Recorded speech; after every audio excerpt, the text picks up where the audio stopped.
Well, hello, friends and colleagues, and thank you so much for joining today's discussion, Advancing OA Actions Across United Nations Frameworks.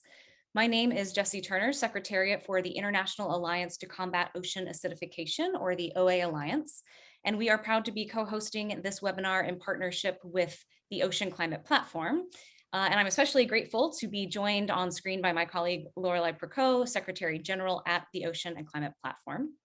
And just for a little bit of shared context before we begin, we'll just start by setting up front that ocean acidification, or OA, is a direct result of human-caused carbon dioxide emissions and is altering the chemical balance of seawater that marine life depends on for survival. And recent reports released by the Intergovernmental Panel on Climate Change, or the IPCC, indicate that climate change has caused substantial damages and increasingly irreversible losses in freshwater, coastal, and open marine ecosystems. And while we must keep up ambition for aggressively cutting carbon dioxide emissions and achieving the goals and targets set forth by the Paris Climate Agreement, there are actions that convention parties, subnational governments, and civil society can and should be taking that will allow for increased knowledge, adaptation, and resilience of vulnerable ecosystems and species. And collectively, of course, this will bolster the ability of human communities to cope and adapt to future change. And so we've got a really great set of speakers here with us today, as always, and together we're going to highlight some of the emerging OA activities and programs that are taking shape across the UN Environment Assembly, the UN Framework Convention on Climate Change, UN Sustainable Development Goal Agenda, specifically looking at Goal 14, as well as the UN Decade of Ocean Science. And so with that overview, it's my pleasure to introduce Lorelei Percot, Secretary General of the Ocean Climate Platform, to give us some additional framing remarks from the perspective of those coalitions who have been working all the way back since the Paris Climate Agreement was signed or agreed to at COP21 in Paris, for some perspective around what it has meant to think about strengthening the ocean, climate, and biodiversity nexus across international policy platforms over the last several years, and where we are at now and where we're hoping to go. So Lorelei, over to you. Thank you very much, Jessie. Good morning, good afternoon, everyone. Dear friends, first of all, it's an absolute pleasure to be here today. It's a great way to kickstart the week. It's a good Monday. So first of all, let me say that, of course, the Ocean and Climate Platform is honored to co-host this very important webinar with the OA Alliance. And here, let me take a second to express my most sincere gratitude to my dear friend, Jessie Turner, whose work has been absolutely instrumental in driving and scaling up the work of the OA Alliance. And I'm always truly admirative of her convictions, and it's always a pleasure to work together. So to move on to our topic today, given the central role of the ocean in climate and biodiversity interactions, addressing the decline in ocean health, in climate change, and biodiversity loss jointly is absolutely essential. And we often hear that biodiversity and climate are two sides of the same coin. Well, the ocean may very well be our best hope to address those two crises. So of course, we must bear in mind that our actions need to be science-based and science-driven. And in that sense, the scientific community is crystal clear. And with, in 2019, the conclusions of the IPCC special report on ocean and the cryosphere, for the first time, it really put forth the interconnections between ocean, climate, and biodiversity, and really highlighted the critical role of marine and coastal ecosystems play in mitigating and adapting to climate change. Of course, we've also had, the recent IPBES and IPCC joint report that further really emphasized the long-lasting effects of climate change on biodiversity and the resulting climate debt. And ocean acidification is actually a very concrete example of the climate debt that is building in the marine environment. And it's also predicted to have very significant negative impacts on both marine life and human livelihoods, of course. As we hear often, the time to act is now, and we do have a tough road ahead of us. However, we need to remain optimistic. Even the IPCC said, not doom and gloom. We need to act together, to continue working together among scientists, experts from civil society, business leaders, and of course, decision makers. Because we do have a responsibility not only to keep the 1.5-degree target alive, but also in this world, we really have a responsibility to keep the whole multilateralism approach alive. And here I won't go into details, but just to take the example of the ocean community that has been very active at the UNFCCC, we can say that we have achieved quite a significant progress since COP21 in Paris, in terms of science, in terms of national commitments, in terms of mobilization, of course, as well as in terms of policy making and getting the ocean in the negotiations with the upcoming Ocean Climate Dialogue. And I'm sure that Joanna will tell us more about this. However, I'm here to also speak about the Ocean Climate Biodiversity Nexus, and we still need, while being mindful of the different mandates of the organizations, we need to better consider those issues and how those solutions can really be at the interface between ocean climate and biodiversity across the UN frameworks. And those who know me, and now you've maybe understood it, but I'm a big believer in integrated, holistic, and coherent governance. And it's time to build those bridges across the UN fora and ensure those synergies among the ocean climate and biodiversity nexus. And we have a quite busy year ahead of us, and it will be hopefully a crucial one. We'll have the upcoming Sub-Star Ocean Climate Dialogue, the UN Ocean Conference, hopefully the COP15 and Convention of Biological Diversity, as well as the COP27 of the UNFCCC. We'll be happy to see each other at those events, but we'll also have a crucial opportunity to come together as speak as one voice to make sure that the ocean is central stage of these international discussions. And to achieve this, we will not only need very strong mobilization from the ocean community, which, well, quite truthfully, I have no doubt about it. I mean, over the last 5 years, I've had the privilege of working with many of the organizations here today. And quite frankly, I'm always impressed and really humbled by the level of passion, commitment, as well as creativity, if not to say a little bit of madness sometimes. But I'm very confident in this ability of the ocean community to mobilize itself. But of course, we will need to work hand in hand with parties and national governments. We need those decision makers to raise the bar and push for more action and much faster, of course. And here to finish, the OA Alliance is, of course, an impressive example of government leadership for taking concrete action at the local level, but also amplify their action at the international level. So in that spirit, I won't take much more of your time. We have an amazing lineup of speakers. So I wish you very fruitful discussions. And most importantly, I'm very happy to be here and looking forward to pursuing our collaborations. So Jessie, back to you. Great. Well, thank you so much, Lorelei. And yeah, it's been very inspiring to see the last 5-6 years of the Ocean Caucus, as I say, ocean community working to really integrate itself appropriately across climate, environment, directives, and frameworks. But I appreciate your comment that it is at the international level that we're speaking about today, but it's also at the national, domestic, and regional level. And we'll get into some of those projects that are supporting that focus today. So it is now my pleasure. I'll just, for everyone watching, a little bit of context. We've got 5 presenters, 5 minutes apiece. So they'll sort of be lightning rounds just to give you a snippet of some of these different frameworks that we are talking about and how OA activities have started to take shape.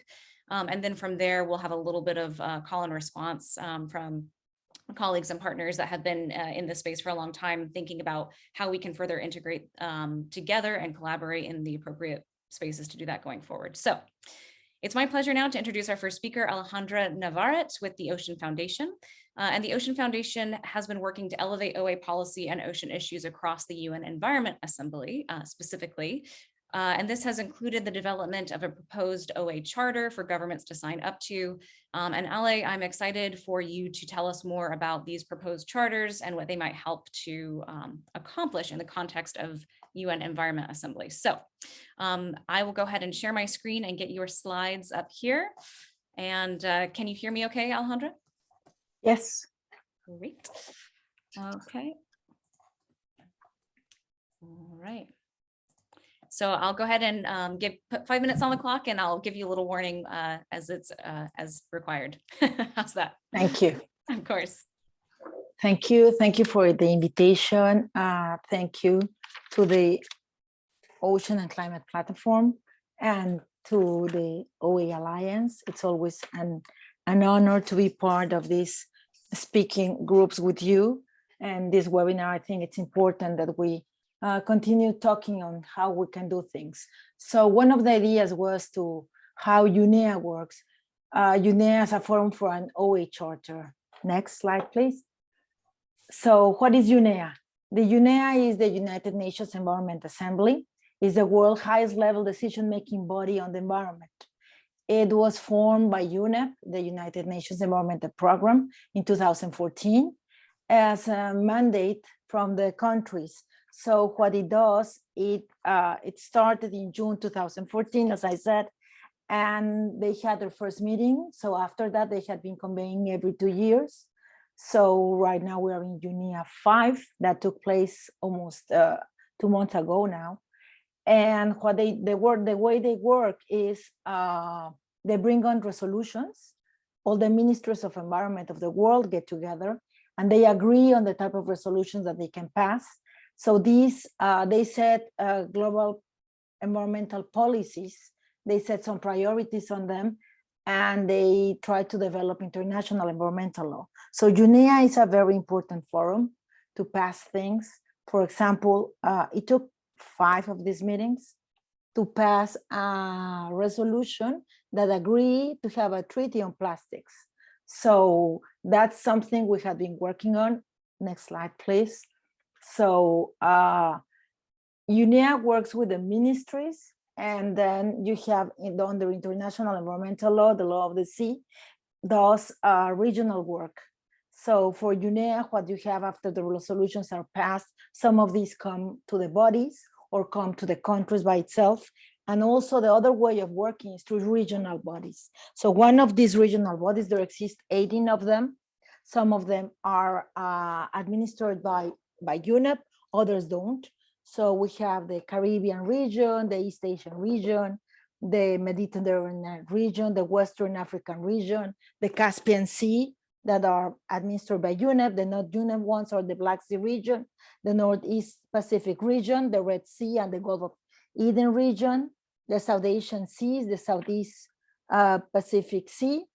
And there are some independent ones like the Arctic, the Antarctic, the Baltic Sea, the Northeast Atlantic region.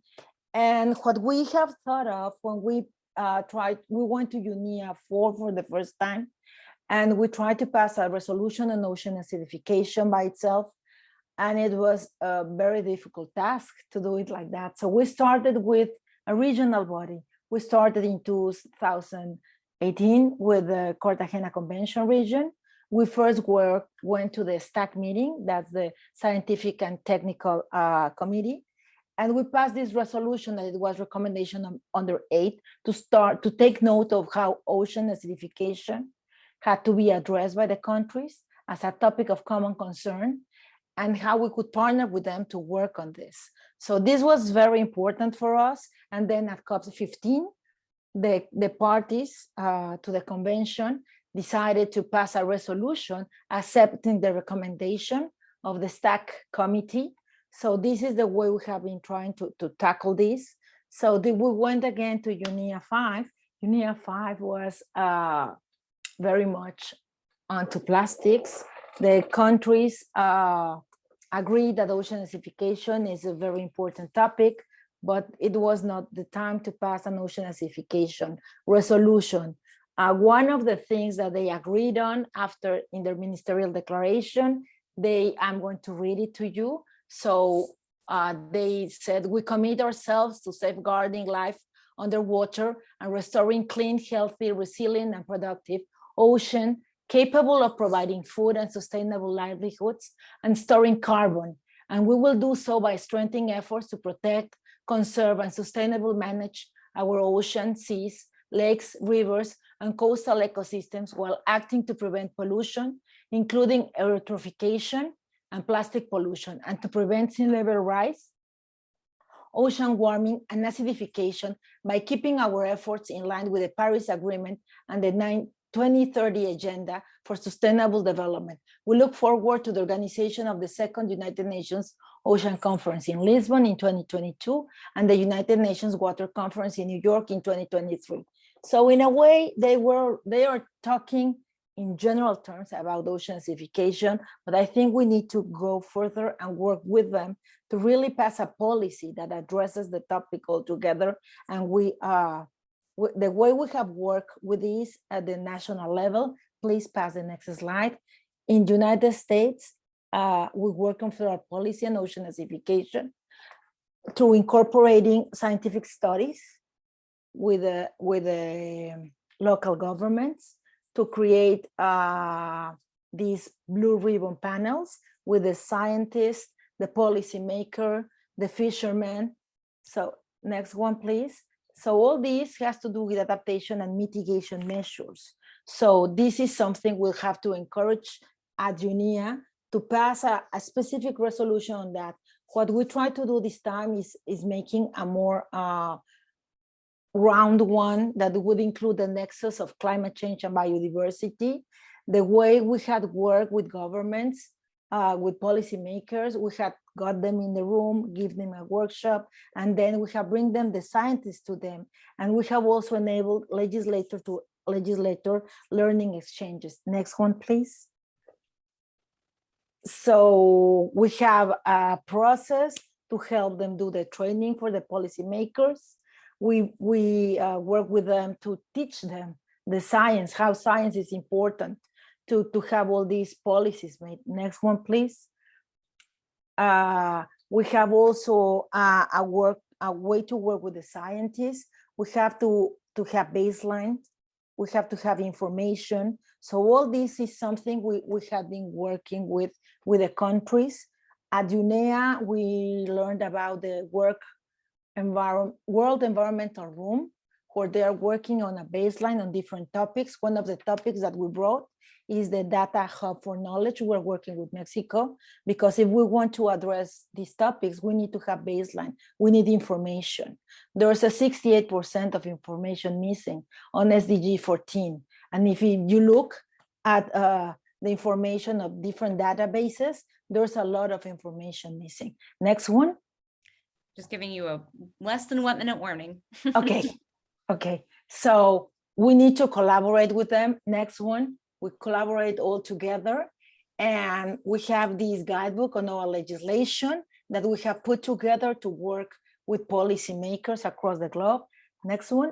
And I think we work with Mexico, with the Senate, and we are trying to pass on policy on ocean acidification with them. So I think that UNEA could be a platform where we can work with this.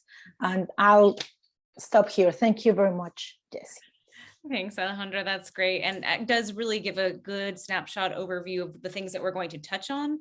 And I'm really pleased that you brought up, I'm happy to have you open with UNEA specifically, and to really kind of drill into the policy space that Ocean Foundation is driving, because I think it's really in keeping with the OA Alliance is working to invite governments in to join, to make a high level commitment of some kind, to creating an action plan, to passing legislation, which we hope, of course, promotes this type of regional coordination and priority setting at the international level, as you described. So really appreciate that. And thanks for joining. So moving now from the environment directives across UNEA and getting really into the, into the primary climate convention across the UN system. Of course, it's my pleasure to introduce Joanna Post with the UNFCCC Secretariat's office. And as some of you know, the decision at COP25, which was hosted by the Chilean presidency in Madrid, called for the first ever ocean and climate change dialogue to discuss options for strengthening, mitigation, and adaptation measures across the UNFCCC. And the subsequent decision at COP26 held last year in Glasgow called for the annual occurrence of this ocean dialogue. And so Joanna, with us on the phone, has really had the enormous task of coordinating and facilitating these dialogues. And I'm really excited for you, Joanna, to provide the primary outcomes of the first dialogue and sort of give us some hints or some updates as we prepare for the second coming up in June this year, so not too far away. So I'll go ahead and get your slides up and over to you. Thank you. Thank you very much, Jessie. Thanks very much to the Ocean Acidification Alliance. Thank you also to Lorelei and the Ocean Climate Platform. It's a pleasure, of course, to work with you, and has been a pleasure to work with you and colleagues on the line for the last few years to try and strengthen ocean climate action under the UNFCCC. I wanted to start by actually saying that the ocean is inherent in the UNFCCC Convention and in the Paris Agreement. So if you go back to the convention in 1992, its objective was to achieve stabilization of greenhouse gas concentrations in the atmosphere at a level that would prevent dangerous anthropogenic interference with the climate system. And the definition of the climate system in the UNFCCC is defined as the totality of the atmosphere, hydrosphere, biosphere, and geosphere and their interactions. So that ultimately includes the ocean, which is the main driver of the climate system, as we all know. Then we move along sort of really to the first time that ocean acidification was specifically referenced under the UNFCCC, which was in the Cancun Agreement, the Cancun Adaptation Framework back in 2010. And that was really the conversations that strengthened the recognition of the importance of adaptation alongside mitigation as a response to climate change. And the COP recognized at this time the need to strengthen international cooperation and expertise in order to understand and reduce loss and damage associated with the adverse effects of climate change, including ocean acidification. And then we move really to 2015 and the Paris Agreement that recognized, of course, that was really the first legal binding framework. That recognized, of course, in the preamble, the need for an effective and progressive response to the urgent threat of climate change based on the best available science. We know that science very strongly looks at these interactions in the climate system to provide information and innovative solutions. And the Paris Agreement also, as Jessie mentioned, noted the importance of ensuring the integrity of all ecosystems, including oceans. So there's a little bit of a background and history for where we've come from 92 to Paris Agreement. And the ocean community worked very strongly in 2015 to get that mention of ocean in the preamble of the Paris Agreement. But I would argue, and I do argue, that the ocean is an inherent part of the Paris Agreement, both in terms of its place being impacted by climate change, and we all know the huge impacts of climate change on the ocean. But the ocean is always also a place for action on climate change. And despite this inherent bringing in of the ocean into the UNFCCC, it was not, as Jessie said, it was not really until COP25, until the Blue COP, the Chile Madrid Time for Action in 2019, that governments recognized the need to strengthen the understanding of and action on ocean and climate change under the FCCC. And that first mandate was this, COP25 was an ocean and climate change dialogue. That was originally due to take place, this was 2019, was obviously pre-COVID times, was due to take place 6 months later. It was slightly delayed. It actually happened in December of 2020. It was based quite strongly scientifically on the IPCC special report on the ocean cryosphere and a changing climate that came out in 2019. And as you see on the screen here, there are some very clear outcomes coming from that work. And the discussion was really, how do we strengthen adaptation and mitigation action under the FCCC? And there were 4 really clear dialogues that took place at the time, looking at the process itself under the FCCC, looking at the process across the UN, looking at national level action, at what can be done at the national level, and looking, of course, at finance and other support to support action on adaptation and mitigation. And there were some clear messages coming out of that on the screen. There's need to strengthen the inclusion under the UNFCCC, the need for this interactive, this work to break down silos, to build synergies across the UN, to look at how ocean-based solutions can be brought into climate conversations, and climate solutions can be brought into ocean conversations for sustainable development, for supporting livelihoods moving forward. The finance that is available for climate action is not necessarily what is needed for ocean climate action. So there is funding available, but that funding, that finance needs to be strengthened. It needs to be strengthened in the context of the 20 billion under the Paris Agreement conversations, but it also needs to be strengthened in terms of innovative solutions for strengthening blue action on on climate. And we're working in this space, if you like, which is very much a busy space in the ocean, or as far as the UNFCCC is concerned, certainly within the party space, which is the as a party-driven process. We're talking coastal zones, we're talking up to EEZs, we're not talking about beyond national jurisdiction as far as the FCCC is concerned. Those conversations, of course, do take place in other parts of the UN. And then at the time, of course, the important part of the dialogue was looking at this dialoguing to talk to each other as we are doing today, to really understand what the challenges are and where the next steps are, where the gaps, where are the opportunities. And this can only take place with talking between parties, non-party stakeholders, the great work that Lorelei and colleagues are doing with the Ocean Climate Platform, for example, and so this engagement with the non-party stakeholders under the UNFCCC process. And this came in to really push forward these conversations around ocean under the UNFCCC, under the government-led process. Next slide, please, Jessie. So the outcomes of the Ocean Climate Dialogue were clear messages for the parties leading us into Glasgow. And we had a very strong outcome on ocean climate at Glasgow. I've listed it here, I won't read it out. I know that Jessie will make these slides available after this meeting, but I think what came into Glasgow for the first time is this grounding of the ocean in the work of by parties under the UNFCCC, the recognition of this interaction between ocean, biodiversity, climate, and the need for action in this busy space. The emphasis on protecting biodiversity, whilst also thinking about it in terms of its ability to absorb or act as a sink and a reservoir of greenhouse gases, particularly CO2. But of course, ensuring that this opportunity for adaptation action and mitigation action in this space builds on environmental safeguards. The push in terms of the UNFCCC process, these last 2 points on the slide, are really a push towards thinking of it in a holistic approach, thinking of it in terms of everyone should be not just working on climate, but working on climate and ocean action. So there was a call for all relevant work programs under the UNFCCC to think how they can strengthen ocean action in their work. And then the mandate for the Ocean Climate Dialogue. And that's what we're working on at the moment here at the Secretariat. Next slide, please, Jessie. There was a call coming out of the ocean, the call for the Ocean Climate Dialogue at Glasgow is quite an open call. So the SBSTA chair invited parties and non-party stakeholders to provide submissions to the UNFCCC so we could look at, where do we go next?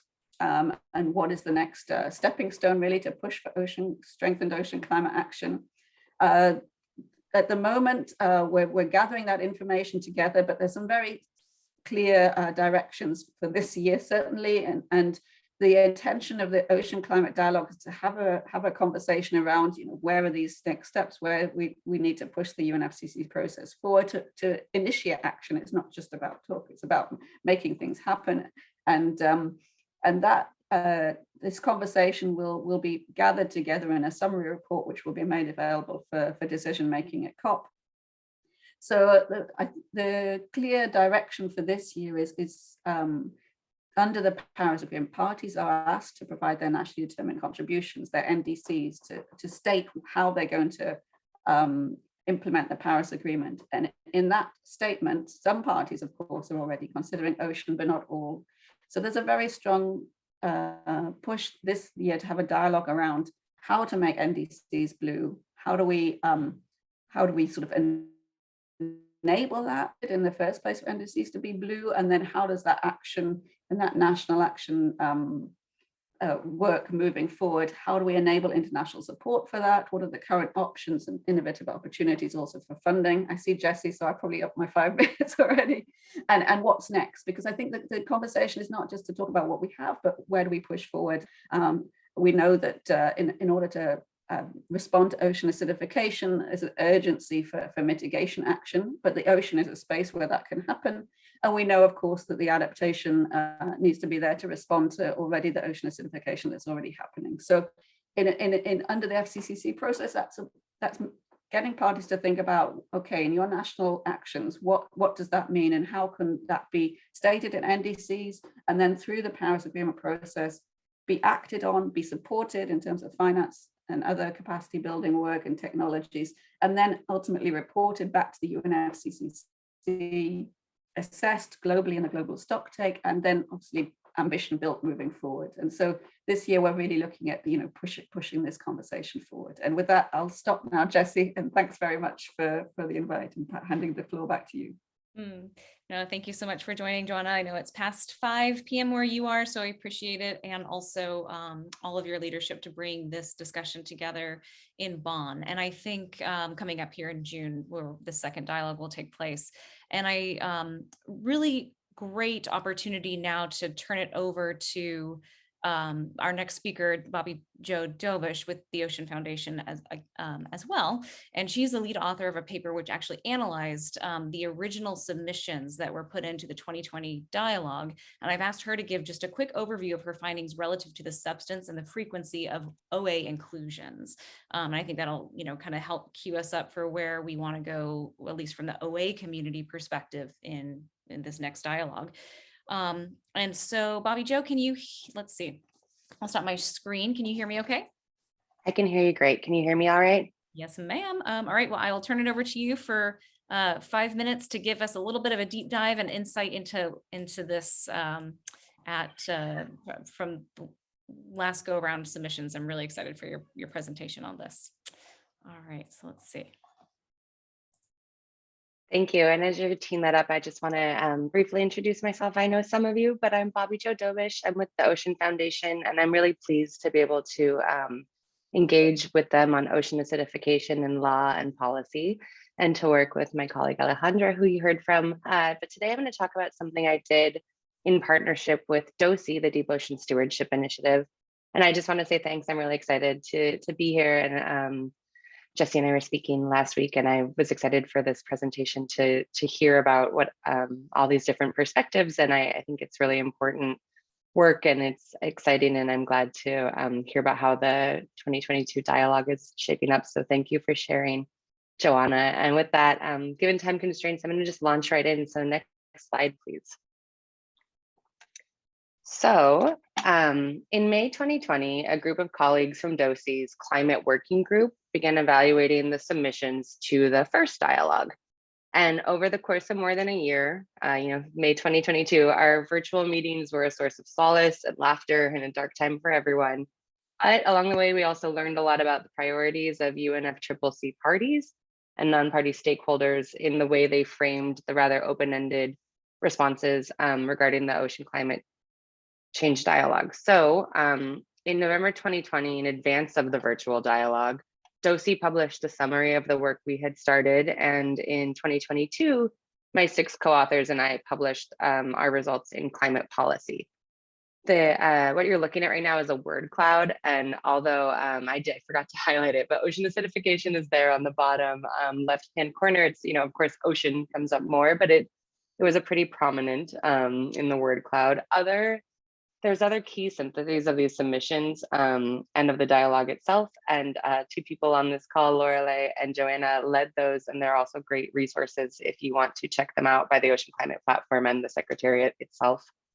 Next slide, please. So the paper, thanks in total to my scientist colleagues, we have a lot of quantitative data. So if you're ever curious about something very particular, we're going to talk about OA, of course, today. But the data set's online, and I know I speak for all the co-authors when I say, please reach out if you want to know anything. We've had questions, for example, about the way human rights are discussed or Indigenous rights, and we're happy to talk about any of that. But today I want to talk a little bit about specifically the way ocean acidification was mentioned. And I would like to say that we divided the analysis into topics and subtopics, and of all of those high-level topics, the most referenced was ocean and ecosystem impacts of climate change, and 91% of submissions in some way reference that, unsurprisingly.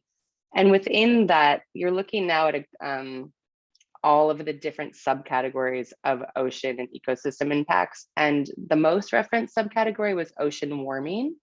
but tied for second were sea level rise and ocean acidification. 64% of all the submissions mentioned ocean acidification directly, which I think is pretty great because it wasn't a question about ocean stressors or anything. It was just, what do you think we should be talking about at this dialogue?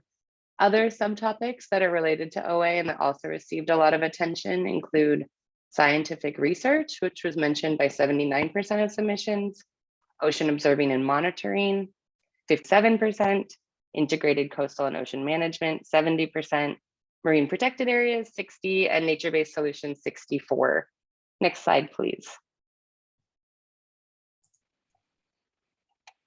So I know we already heard about the dialogue from Joanna. I just wanted to point out one thing I thought was cool, which were these visual artworks produced by Hazel Hurley during each day of the dialogue. You can see them on the website.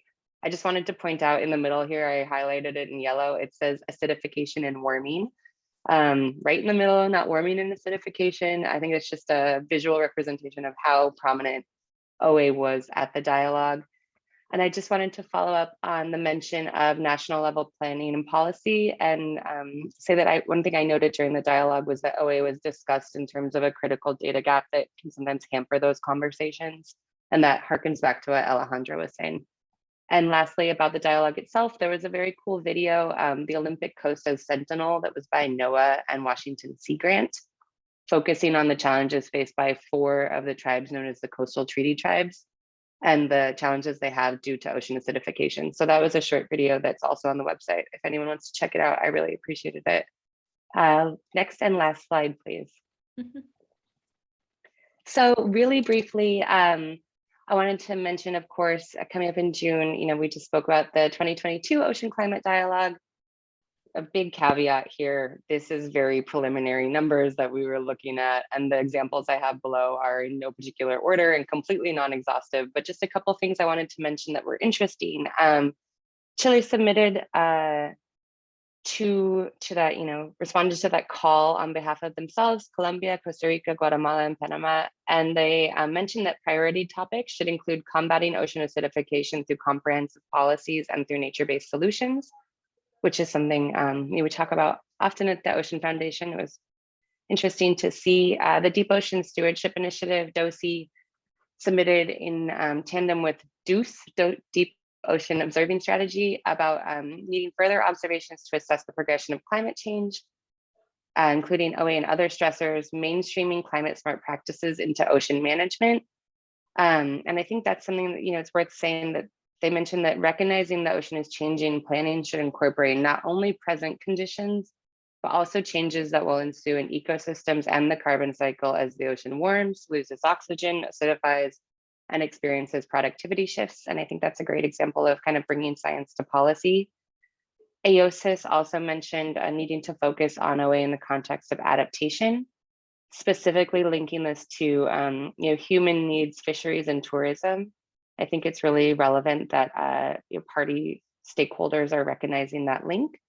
And last, the Ocean Foundation called for suggested a couple panels or sessions, and one of them would be on maybe talking directly about the science around OA and other ocean stressors, and especially relevant for policymakers thinking about the impacts and whether those are environmental, societal, economic, cultural, capacity building, legal, and policy needs. And as I said, there's a lot of other great submissions out there, and I look forward to hearing what people have to say at the dialogue itself.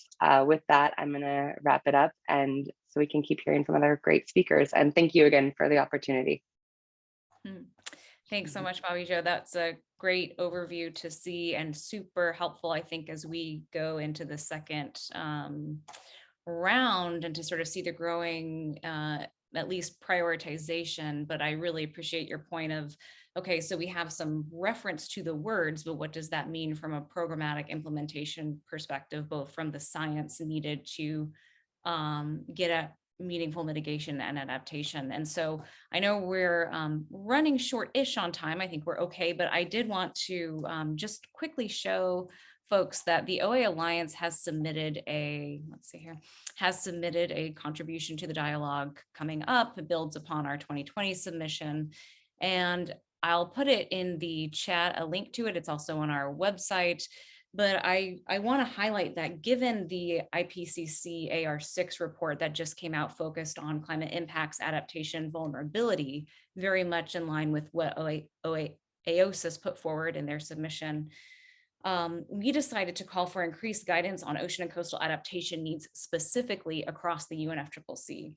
And so for us, that really means increasing and easing access to climate financing for OA measures. It means incorporating OA and other ocean climate change indicators across a range of already sort of accepted adaptation strategies like disaster risk management. We also talk about the evaluation and role of nature-based solutions, both in mitigation and adaptation to ocean acidification, continued guidance for incorporating this work across NDCs, as Joanna mentioned, as well as NAPs, National Adaptation Plans. And then we'll talk about this a little bit more in our next presentations, but really emphasizing the proper financing that is necessary for the international monitoring work that's already being developed and shepherded through UN Sustainable Development Goals 14.31.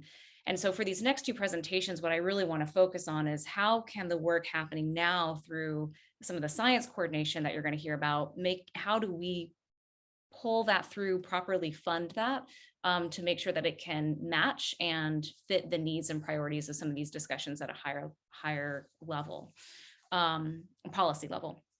So with that, it is my happiness now to segue over and introduce the next set of presentations.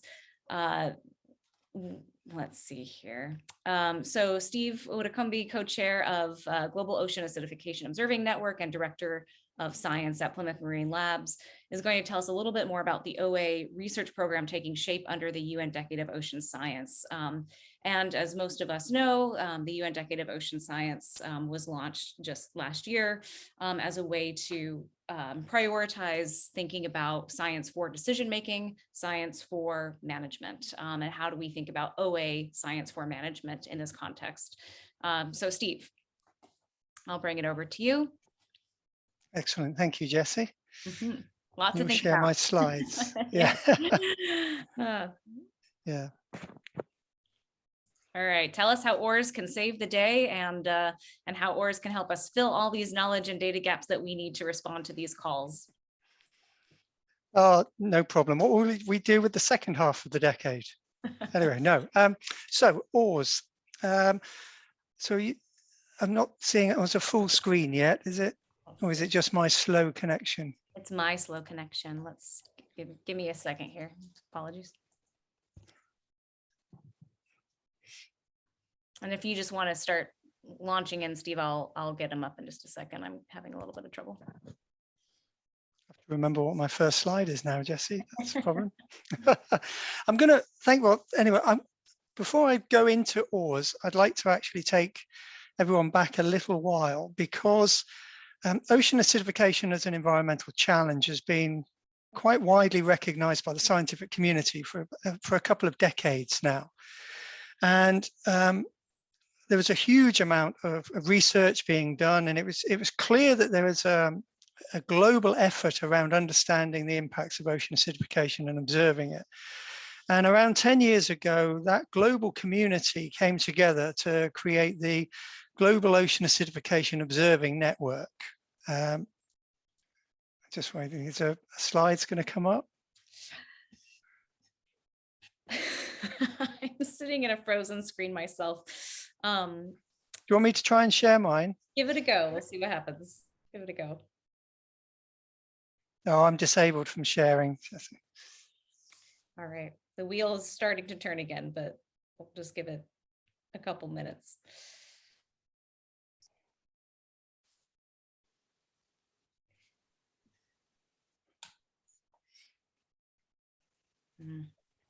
Can't you give Steve a sharing right?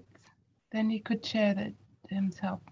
Well, I'm in a bad situation in that my screen is fully frozen, and so I don't even see the Zoom controls right now. But Lorelei maybe can do it because she's co-host. Yeah, right? I'm doing it at the moment. Thank you. Yeah, here, Steve, you should be able to do so. To share your screen. Okay, let's see if I can do it now. Where am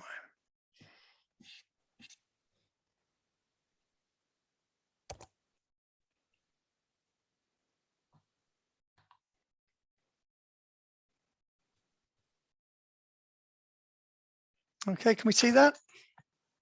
Yes, perfect. sir. Can anyone see that? Yes, that looks good. I can see it. Okay, Perfect. brilliant. Okay. So here we are. So I was talking to you about GOAN, the Global Ocean Acidification-Observing Network. So about 10 years ago, the global ocean acidification scientific community came together to create this network because there was an understanding that OA is a global problem with a lot of shared interests and shared knowledge that needed to be fast-tracked in order for us to understand how ocean acidification was going to affect marine ecosystems and environments right across the planet. 10 years later, GOAN now consists of pushing close to 1,000 members across 105 countries. And I think what I would like to say is that we've heard a lot today about regional coordination and activities, and GOAN organizes itself into 9 active regional hubs: North America, South America, Africa, Mediterranean, Northeast Atlantic, Arctic, South Asia, Southeast Asia, Pacific Islands, and also an emerging hub in the South Atlantic as well. So what I would urge, if you are looking to undertake activities at a regional level, please do reach out to GOAN and do reach out to the regional hubs, because they can provide a sound scientific basis and access to those scientific experts that will allow some of these actions to really bed home and be based on sound scientific research. Because we know that whilst ocean acidification is a global phenomenon, the impacts really occur within a local context, and just extrapolating from one place to another is not easy. But but GOAN was very much focused on particular academic interests. As academics, we were very good at understanding what it was we wanted to do, what the really interesting science was. And what the UN Ocean Decade challenged us to do was think very differently about how we wanted the world to change. How do we want the world to look in 10 years? And what were the outcomes that we needed to support to allow that to happen?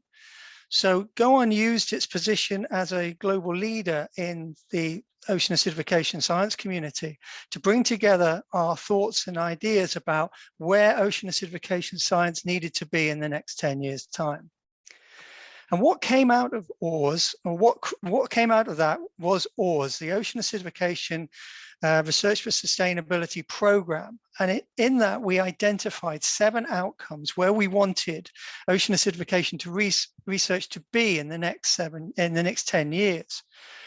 We wanted to have a global science community that was equipped to provide the high quality, high quantity, and high resolution ocean acidification data that was going to be needed to answer those questions and address mitigation and adaptation policy. We wanted to understand what the specific data and evidence needs were for mitigation and adaptation policy, both from local to global scales. We needed that to be clearly identified and provided. We needed to ensure that there were long-term ocean observing systems, and that those systems were co-designed and implemented, not just by scientists, but also by those people who were responsible for funding those observations, and also those people that were going to be using the knowledge that was data that was generated from those observing systems. We wanted to ensure that the risks and severity of ocean acidification impacts on marine organisms and ecosystems were much better understood. And that goes across a whole host of different UN programs as well, and initiatives. So requires us to reach out as a key partner and bring ocean acidification to those biodiversity level discussions. We wanted to ensure that there were societally relevant predictions of ocean acidification. So not some huge global back of the envelope calculation of what the mean ocean acidification rates were likely to be at an ocean basin scale, but what was ocean acidification going to be like at the point at which it acted on marine ecosystems and human communities and societies.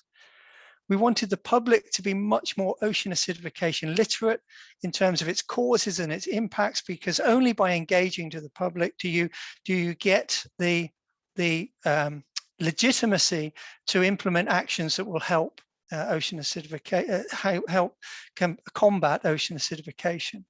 We also wanted countries and regions to routinely include measures to reduce ocean acidification in their respective national legislation. So to work with people who are going to implement the knowledge that we generated to create changes in government and regional legislation.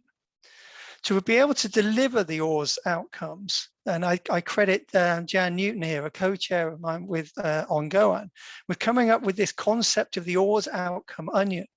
At the center of this OARS outcome, we've identified some co-champions who will provide the leadership for each of the outcomes that we've identified. Around them, they are starting to coalesce an outcome working group that will support these champions in setting out what the activities are required in order to deliver that outcome. What activities do we need? What engagements do we need? What outputs do we need? Then around that, again, we have a layer of experts and specialists who will drop in and provide specific bespoke knowledge and information and skills and expertise to help the delivery of those activities. We also look to engage with specific delivery partners who will actually do the work that's required. It's all well and good OARS outlining the roadmap, but without people who are prepared to get down and get their hands dirty and actually do the actions required, nothing will ever get delivered. And then, of course, there's layers around stakeholders and funders as well, who without them, there will be no one to use the information that we derive, and also no one to actually pay for it, because unless there's money on the table, none of this ever gets done. So what are we doing in the first year of the OARS program? Well, we've identified the OARS champions who are now bringing together these working groups, engaging with those key people who are going to be able to lay out the pathway to delivering the outcome. And that will be delivered in a white paper using a theory of change approach. We'll then be looking to engage with a more diverse range of partners and stakeholders to make those white papers come off the page and actually be implemented in a series of actions. And we'll also be engaging with funders to try and support those actions to make them real. So really, I sort of ask people to think about how you can help OARS progress along this pathway. Think about the outcomes that interest you. Think about the ways in which you can be part of the delivery of that outcome.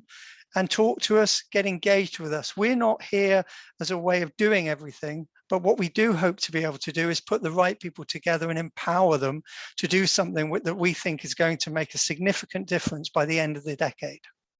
And with that, I will hand back to Jessie. Thanks so much, Steve. That was and great. I'll stop sharing. Okay. Great. Can you hear me okay? Yep. Great. Well, you guys are just a black box to me, but I'm glad you can see me and hear me. So thank you guys for taking over the controls and a good show of collaboration and camaraderie across the OA community. But really appreciate that presentation on OARS, because I think it grounds this work in such a specific way, and echo the invitation. The OA Alliance is an OARS co-champion, and we'll be working on some of the components that Steve referenced. And so we'll be working to really mainstream a lot of the OA action planning discussions that we have around what type of local information do we need for local response into the OARS program. And so with that, it is my honor to turn it over to Kirsten Isensee with IOC UNESCO to give us our final presentation today around UN Sustainable Development Goal agenda, and specifically looking at SDG 14.3 and the relevant OA monitoring indicator. And so Kirsten, I'm hoping you can give us the high level overview of what this indicator is, and particularly how it's going to support OA efforts across the OARS program, as Steve just referenced, as well as potentially threads to pull through the dialogue.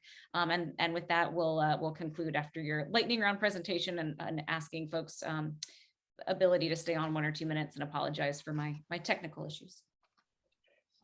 Thank you very much. A lot to cover in 5 minutes, and I actually focused quite a lot on my really only 4 slides on 14.3 and 14.3.1, but just a little bit more general.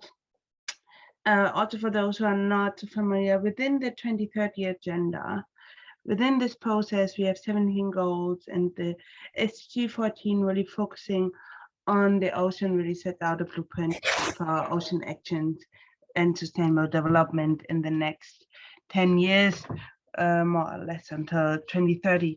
It gives us a possibility really to work together to manage our ocean resources sustainably.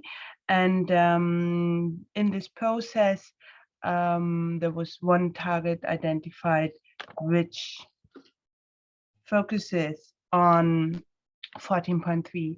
We at the Intergovernmental Oceanographic Commission, we are the custodian of this indicator for this target on 14.3, which means that we are responsible to do this global data collection for the indicator, which I will refer to in a second, develop a methodology, and also to increase capacity for countries to actually report to it.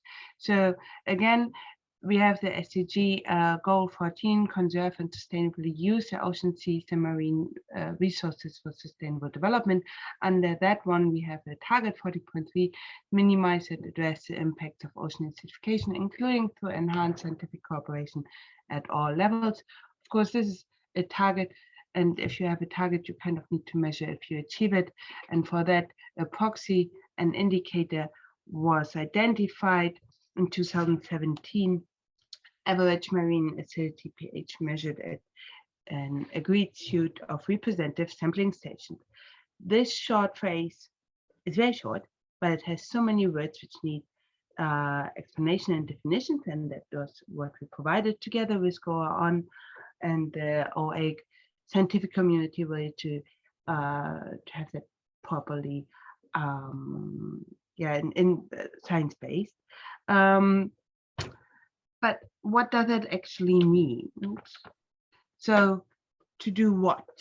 So let's go the other way around this time from the indicator. So here it's really like we detect the ocean acidification, we detect the values, which then hopefully help to, with of course completed with other information, because we don't have any information about the impacts in that part, to develop and implement ocean acidification adaptation and mitigation strategies, which then hopefully will feed in a sustainable ocean management for future generations.